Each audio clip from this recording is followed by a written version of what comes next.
Umar Farooq says, why is it not permissible to use noise cancellation headphones in our salat to improve our focus in salat? Umar, I think you've asked me this on Twitter. I don't know.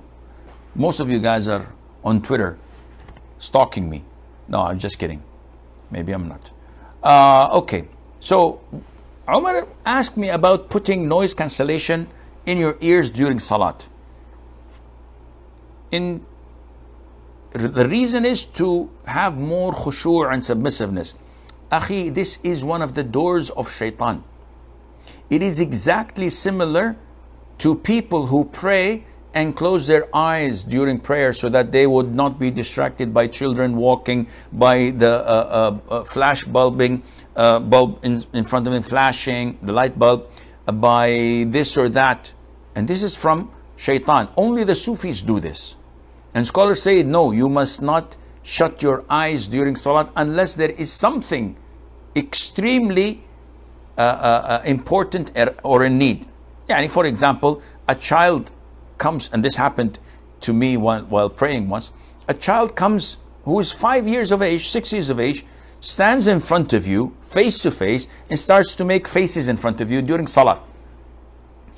Two of the worshippers next to me broke their salah in laughter. Couldn't tolerate this. So in this case, yes, this is something that is not usual. You close your eyes, no problem. Noise cancellation is the same concept.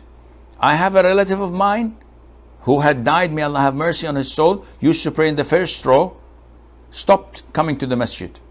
His mom called, I went to see him.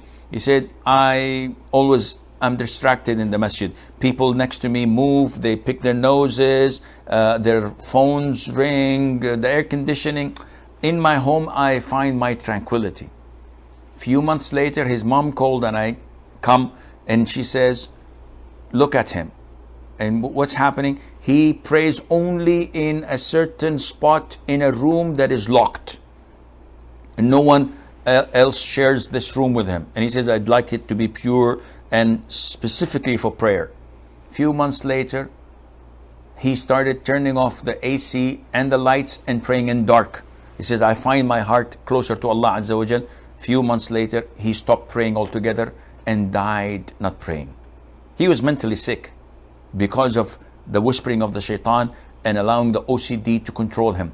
Akhi, the Prophet did not do it, neither the companion nor the tabi'een. They prayed when birds were there, when dogs would come in some of the narrations, with the donkey passing in front of them, as in Mina, in Hadith Ibn Abbas. Nobody complained and said, listen, I cannot pray, you're destroying my prayer, because the prayer that was in their heart. Physically, they were just standing and they were worshipping Allah Azza wa Jal, and this is why it is not permissible. And finally,